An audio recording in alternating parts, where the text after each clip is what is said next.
All, this is Dr. Mobeen Sayed. Welcome to one more show. Today we'll talk about an exciting technology which is also being used for vaccine. This technology, and I have Kyrie here with me. Luffy is outside, so you would hear Kyrie every so often as well. She's milder than Luffy though. So this technology is actually from EnGENEIC company from Australia. The technology originally is built to help cure cancers or prevent cancers or treat cancers. And in that process, they found out that they can use it for COVID as well. So we are going to do two things today. Number one, understand the mechanism of this drug. It's really not a drug, it's a delivery vehicle, but we'll talk about it. And secondly, how this would work with COVID. Uh, Both ways, what will happen is at the end of the talk we will know more about how this medicine or this drug or this vehicle is useful for cancers and also for COVID. So let's start. First of all, the references.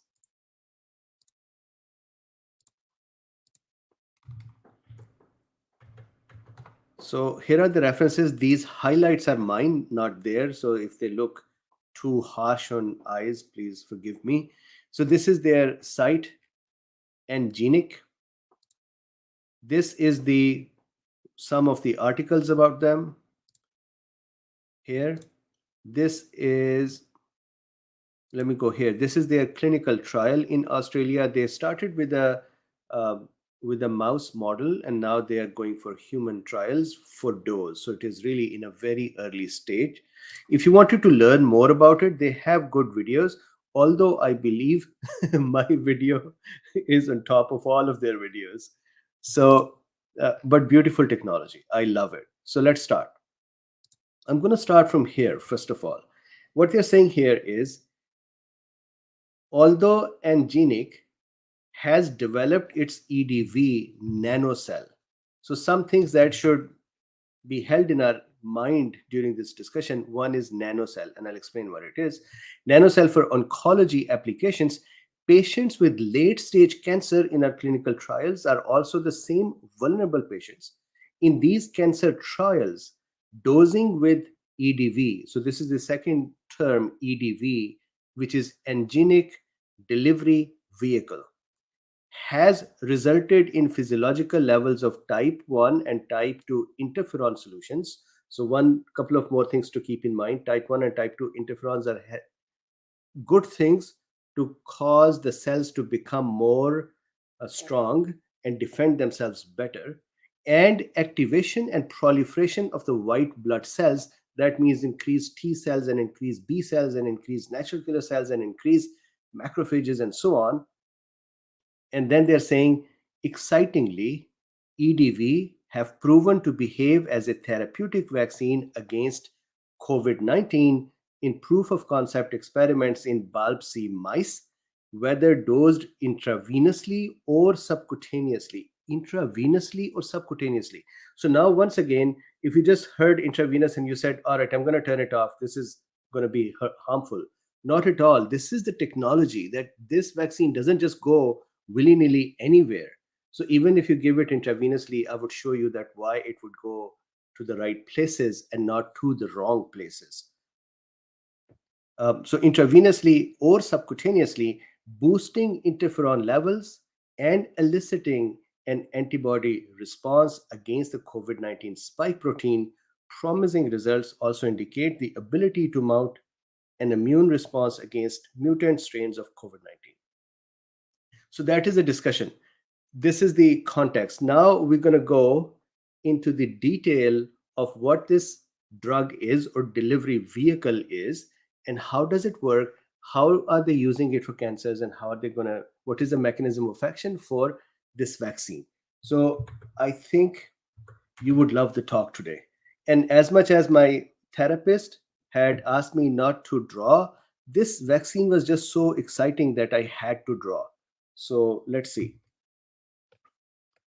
This is the summary of the whole thing. The summary is, if you see these blue things, these are the Angenic delivery vehicles in the blood.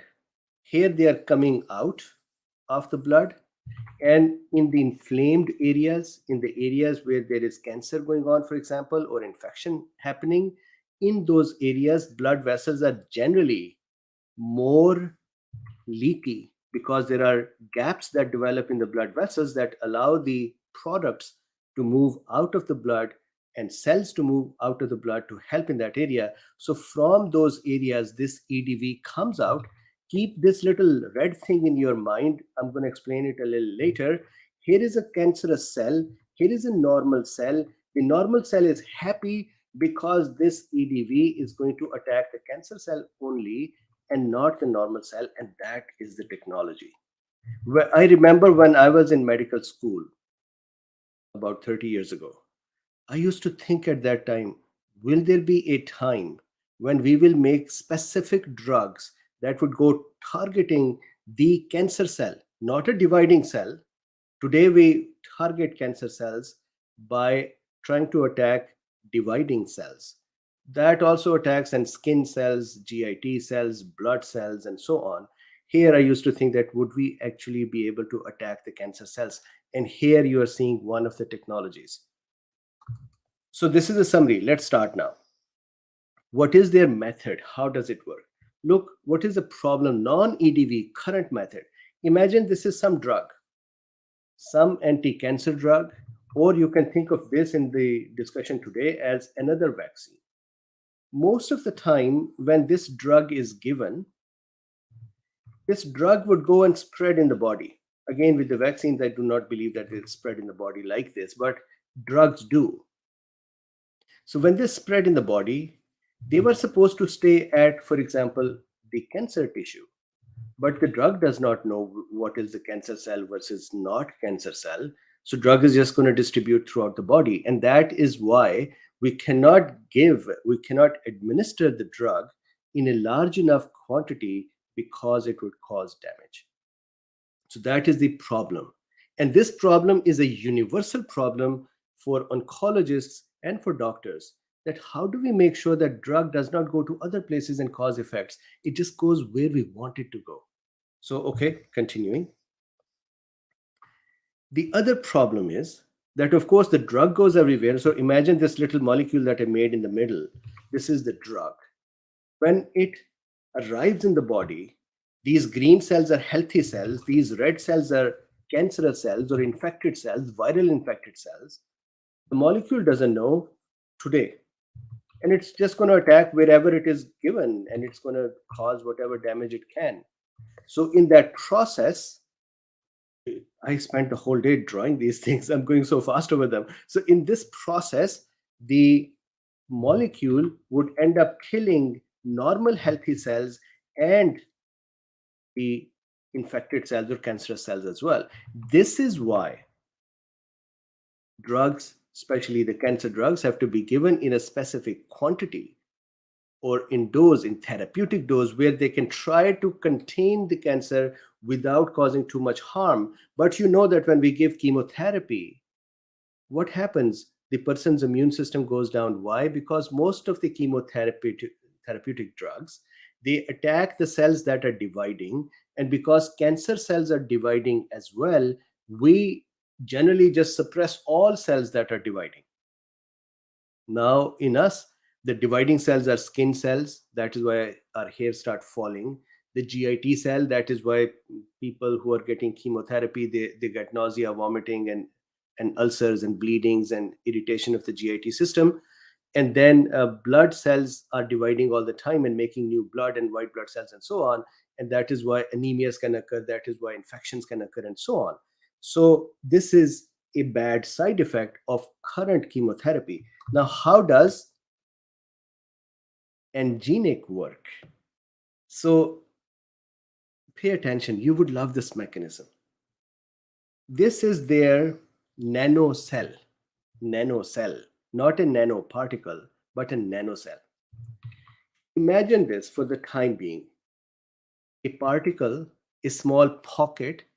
In that pocket, so forget about these hands for now. In this pocket, you can fill whatever you want. This is like a little capsule, microscopic capsule. In this capsule, you can put whatever you want. So that is one. Then what they do is, it is such a clever thing. These hands are antibodies. And we know, we've been now studying antibodies for 18 months now. Antibodies have a binding site with which they can bind to some pattern. So what they did is, they created a combination of two antibodies, or they create a combination of two antibodies. One side binds to a pattern on this nanoparticle or this nanocell. So imagine they cut off the arms, sew them together, and one hand grabs this particle. The other hand, the other antibody, can be a different antibody for each person, for example, and it can bind to a specific cell. This is beauty here.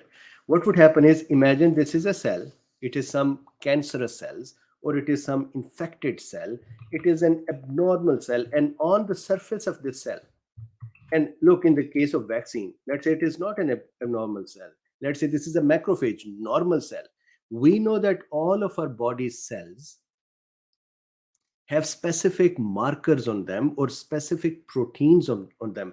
Just like we humans in various geographies wear various kind of dresses and hats and caps and clothes, same way our cells have varying kinds of proteins on them. So imagine if you want something to go into an immune cell and nowhere else. You can make an antibody that only binds to a pattern on immune cell.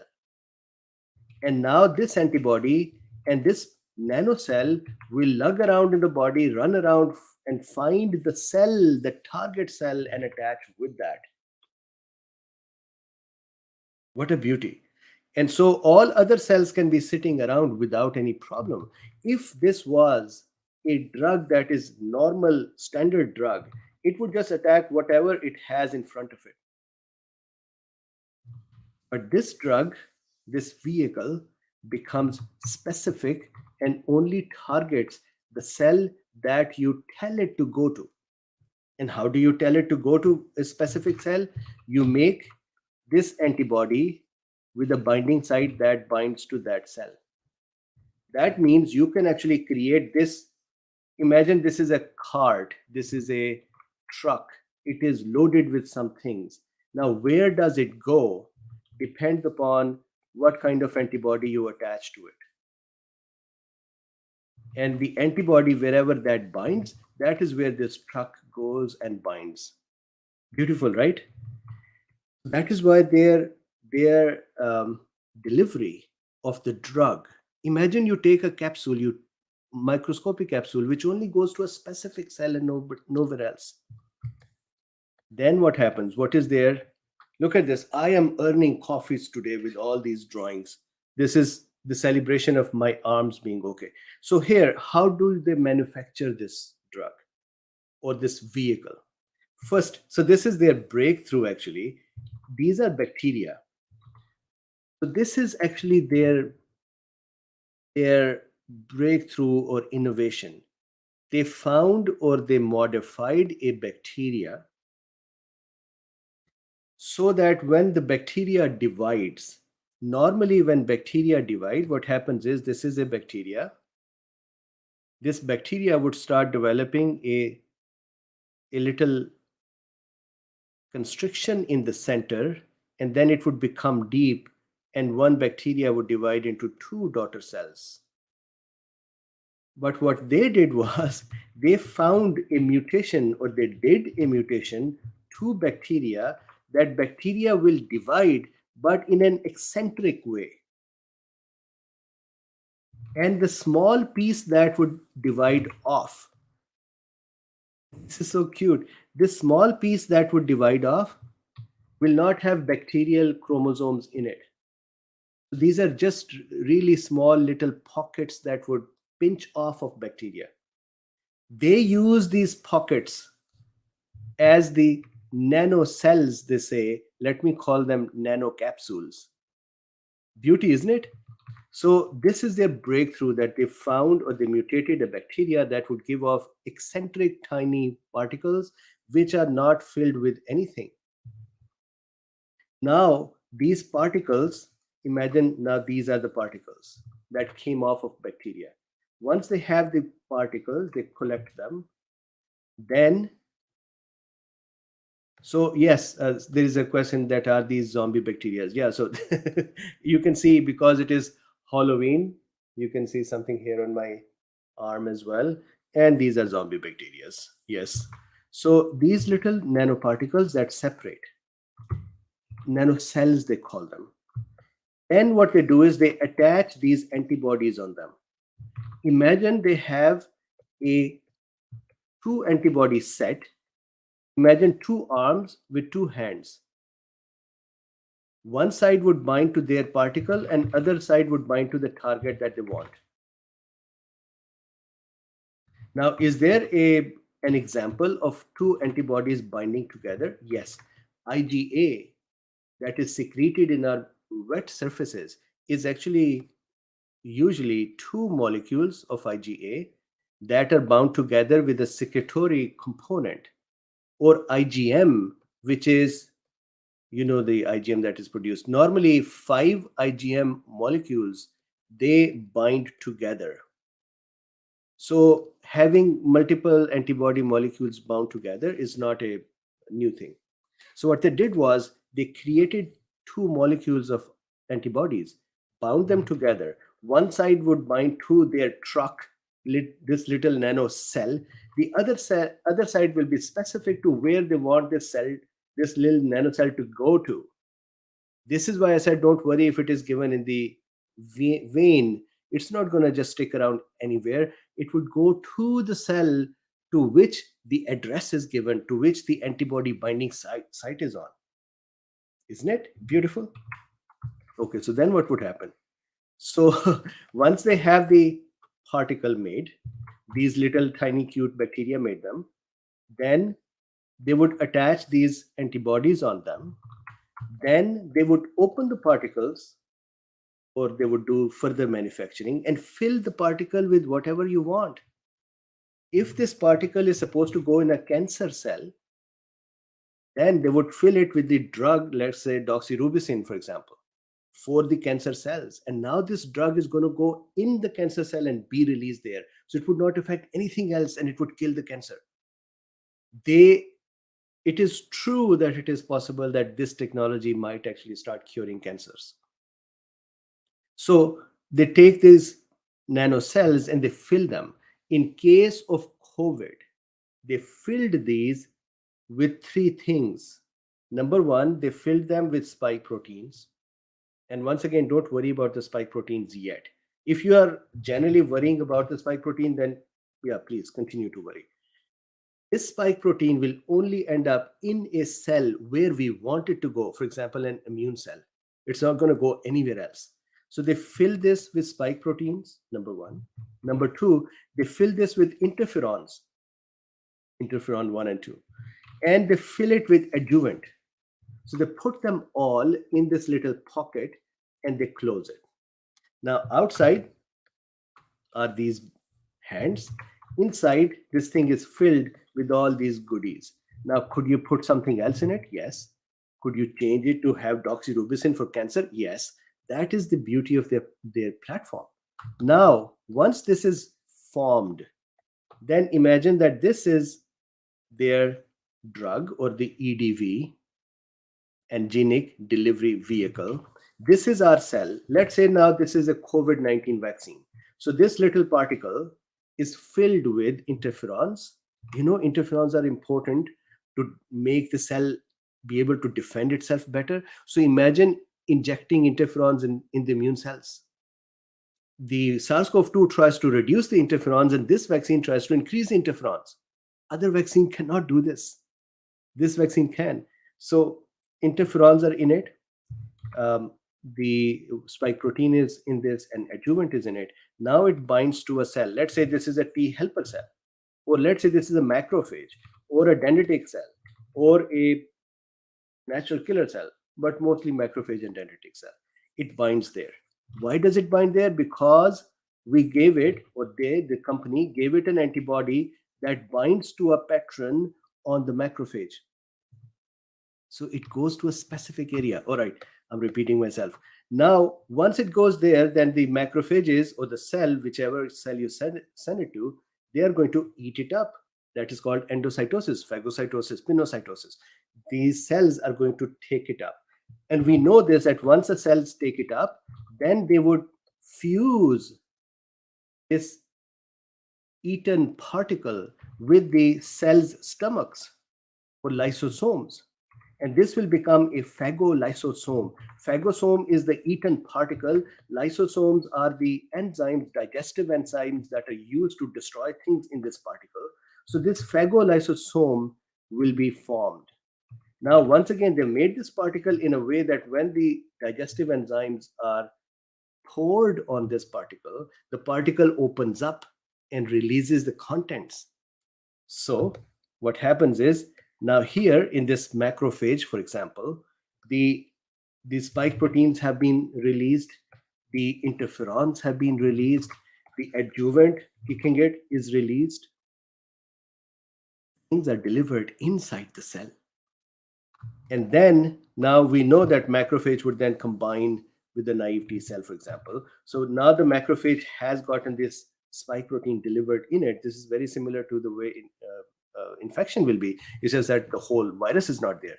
And then the macrophage is going to present it on its surface. Naive T cell would come in and work with that. Adjuvant is present to irritate the immune system. Interferons are present to keep the system boosted, and immune cells to increase. Which cells? Macrophages, dendritic cells, natural killer cells, B cells, T cells. Beauty. I love it. And that's about it. So what would happen? The result of this is that the immune system will become trained. And that is how this vaccine works. So I hope you liked this little talk. It is a beautiful vaccine. It's in a very early stage. I think the company seems small as well from the videos that I've watched. So I hope that they can get enough support and resources to be able to continue to move forward with this. So this is the work for today. Please do me a favor. Please like, subscribe, and share. These are free things for you. Our channel has become at least 60-70% smaller, not down to 60-70%, but down to 30%. So you can help by just liking or subscribing or sharing, and that should be sufficient. In addition, if you wanted to help further, then there are links in the description. You can buy me a coffee, or you can be a patron, or you can use PayPal to support this work. Thank you very much. I'm gonna take off for the rest of the day because my arms are feeling better and I don't want to further stress them too much. So if you are okay, we will take off from the chit chat and we'll meet each other on Monday. So let's just quickly see if there is any important question here.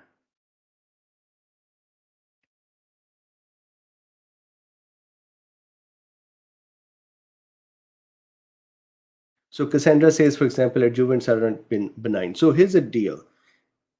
Adjuvants can be changed. So you can put whatever you want in there. So as they start building it, they could decide what adjuvant should be in there. The interesting thing is the vaccine is going to deliver the particles inside the immune cells. So they may not need a lot of adjuvant. So anyways, that can be controlled.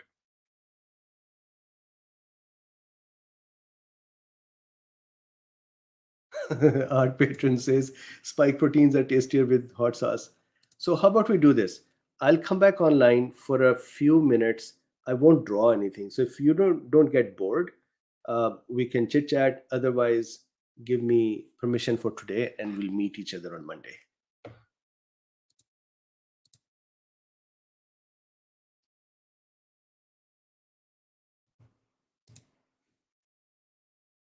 Samina says, an excellent intervention. Thank you. I think it was great. Yay.